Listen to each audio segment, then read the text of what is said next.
Hey there, YouTubers, and especially, how is it going, wrestling fanatics? I know I has been saying that a lot lately on these videos. I'm sorry that WrestleMania will be here before you know it. Only 9 days left and counting down. If I got this wrong, I'm sorry. I'm not a perfect YouTuber out there. Anyway, a lot of you know that I'm going to be attending this event, okay? With my dad. Hopefully, cross my fingers, no rain in the forecast. If so, I'm out of luck. I know you're going to say, bring an umbrella. I am not going to bring an umbrella, and because I got to travel. You know, I got to go through customs and all that hoopla. And it's a pain in the ass, you know. Hopefully it does not rain, like I said a few minutes ago.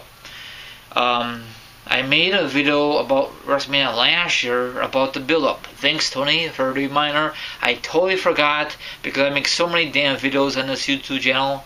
It is ridiculous. That's a good thing, not a bad thing. Trying to keep it up. And I also do podcasts if you never know I do that kind of thing.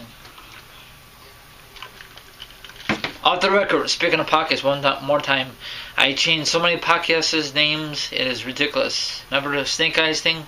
Team RRI Snake Eyes? Remember that one back in the day? I scrapped that one. Now, I call it the Team RRI Wrestling Podcast, episode, etc.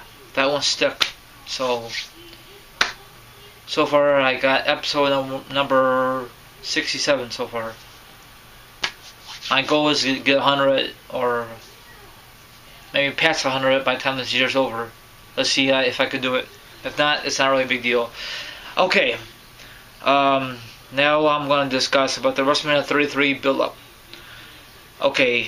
The first match I want to discuss, Seth Rollins versus Triple H. Now that match should have took place last year in Dallas, Texas for WrestleMania 32, but it got postponed because Seth Rollins got injured and Triple H had a feud with Roman Reigns for the belt, and that was the main event.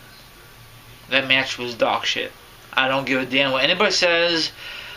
The entrance is cool with Triple H. Roman, not so great of the entrance. It's the same old thing. He just put his fist and some cool design underneath him, the ground. But overall, it was an okay match. And then Stephanie did a cool thing, like from Evelyn, from He-Man back in the day, from the 80s cartoon.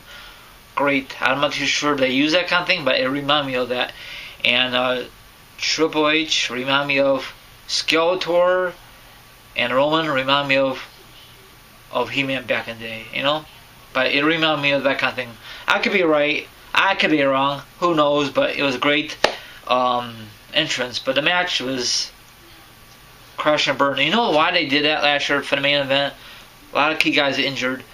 John Cena, Seth, and the list goes on and on. Even Randy Orton. But whatever. Shit happens, right? So they're going to have the match for this year's to make it up from last year. So the build-up is kind of, you know, unique. I like how have this stipulation, like they did it for SummerSlam 02 between Triple H versus HBK, but I don't know if they're gonna go that extreme. You never know. At least I'd be part of it. It's just kind of cool. And then Samoa Joe got part of it because Triple H is a big coward, but it's all part of the storyline. I love it. It's great for Raw. You know, it just took forever to get this thing rolling because ever since Triple H screwed Seth back in August, I think, and let KO win. It took forever, but I guess it died down and it came back up again in the shoreline. Okay, next one I want to discuss. I think everyone don't want to see it, but it's going to happen. Brock Lesnar and Goldberg. Here we go again. The WrestleMania 20 all over again. They met a few times at pay-per-view. I think this storyline. I mean, storyline is okay. The build-up, kaboom, sucks ass. You know. Goldberg says, "I'm gonna do one match," and then I went to another one, He had a match with KO at Fastlane's. Not very happy because I thought it would be better. We got a new Universal Champion. KO should defend it against Y2J, but whatever. KO don't give a darn, does he? No, he gets paid regardless.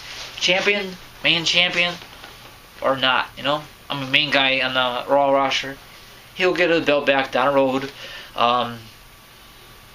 Probably W.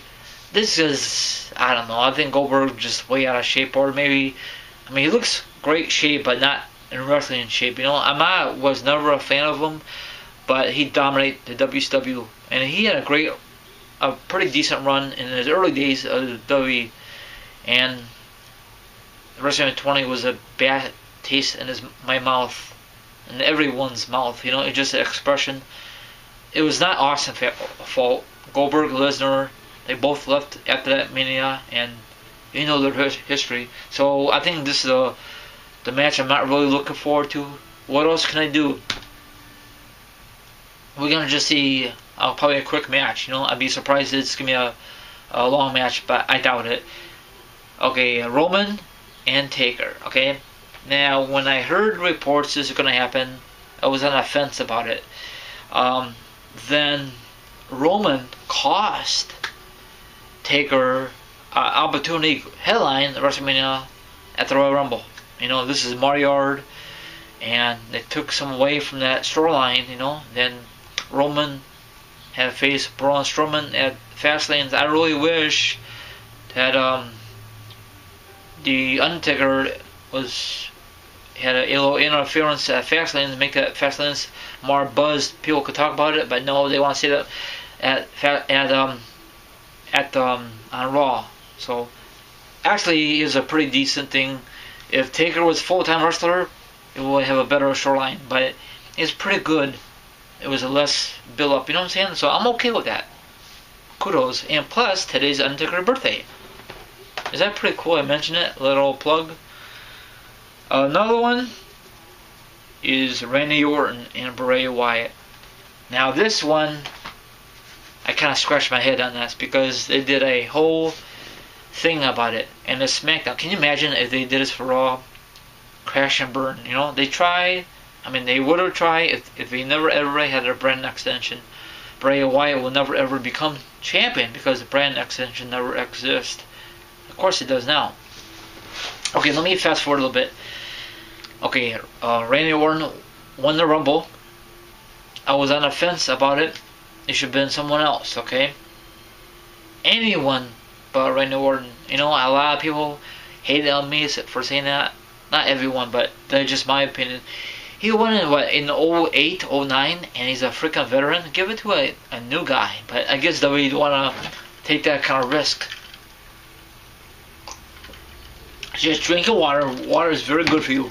So he won the Royal Rumble, number one contender, to face whoever the champion. Everyone thought it's going to be John Cena, because at the time at the Rumble, because John Cena beat AJ Styles. I was still kind of disappointed, but he tied Ric Flair's record, 16-time champion. Everyone thought it was going to be Randy Orton because he's the only number one contender versus John Cena at WrestleMania 33. Was it going to be 09 again, all over again? We don't want to see that. Thank God they changed their mind. They have common sense. So, John Cena had to defend his belt at Elimination Chamber for SmackDown exclusive. He lost. Bray Wyatt won for the first time. So Bray Wyatt, you know, does some awesome promos. And then Randy Orton says, I'm not going to face you at WrestleMania because, you know, I'm not your opponent, I'm your slave or something like that. And say, what the hell? You're gonna throw your opportunity to face Bray Wyatt for the belt, and you won the Rumble? Really? Randy Orton? Really? So they have number one contender, not just once, freaking twice. They had Battle Royal, and it was come down the wire. Luke Harper and AJ Styles come down the wire. No decision, of course not. They stretched out. You could tell they want to stretch it out. And the following week, AJ Styles beat Luke Harper. That sucked for Luke Harper because he was on a hot streak. I don't know how he feels about it. So he won. Then the following week, AJ Styles versus Randy Orton for number 1 contender. What? Really? Number 1 contender again? He has 2 opportunities. So if AJ Styles won, can you imagine if AJ Styles won? Or let me rephrase. I'm sorry. AJ Styles won the number 1 contender against Orton. Orton still is in the main event for WrestleMania, right? We'll never know. So Randy Orton won. That was a great match, and hopefully we'll see more of them in the future. And then Orton turned on his former friend Bray Wyatt, burning his cabin down. I know it's not in order, but that was best for business. First time we saw the cabin and all good stuff. I'm sorry I'm going into detail, but I love going into detail. Sorry I don't want to overboard. And then AJ went ape shit on Shane O'Mac, and all good stuff. He had a great backstage promo, segment. Put him through a car. Now Shane O'Mac is going to have a match with him versus AJ Styles at WrestleMania. I think that build-up is okay, but it could be a little better. I think they kind of rushed it. Did you know that did you know it's going to be AJ versus HBK at WrestleMania 33, but HBK turned down because he still want to be retired. I'm okay with that. I'm okay with AJ versus Shane O'Mac because Shane O'Mac is a crazy son of a gun. At first, I was on the fence with this, but what happened backstage on SmackDown recently, when AJ Styles put through Shane O'Mac through the car window, I'm okay with that. It's awesome, but people are complaining about the camera. Something different. And Shane O'Mac got revenge on AJ Styles this past Tuesday, so it's awesome. Another thing I'm not really looking forward to, is the Fatal 4-Way for the women's belt. First is the triple threat match, and the Fatal 4-Way, they put Brock's cousin in it. So it's like less build up. I don't think anyone gives a damn about the women's match.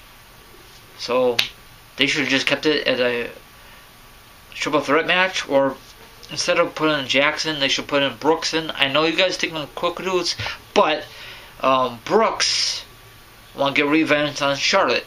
So she might be part of this match, like a run-in, and cost Charlotte the title, and they might continue their feud. Who knows? But the match I'm not really looking forward to, like I said before, is Brock versus Lesnar for the 3rd time this year.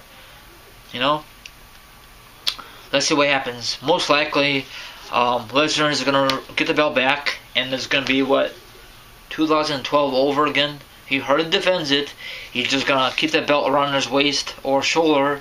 And Paul Heyman is going to have some awesome promos, segments leading up to SummerSlam or WrestleMania 34. Who knows, you know what I'm saying? But that's all I'm going to say. I think everyone is really looking forward to the Bray Wyatt and Randy Orton match, big time.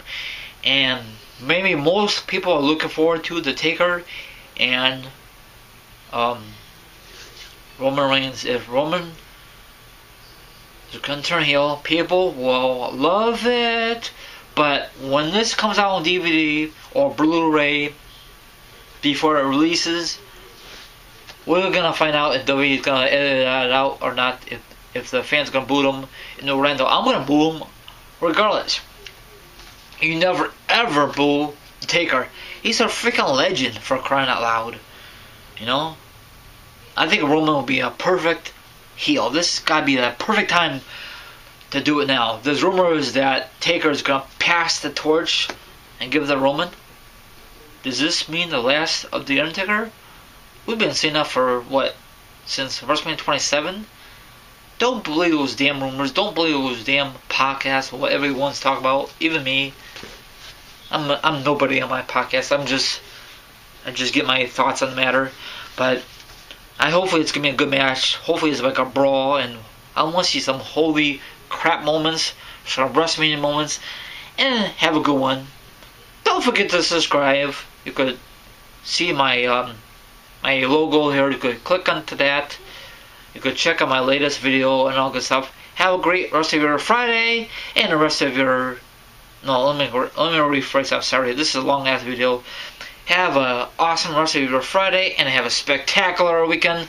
This is your friend here. You know who the hell this is. I'm out of here.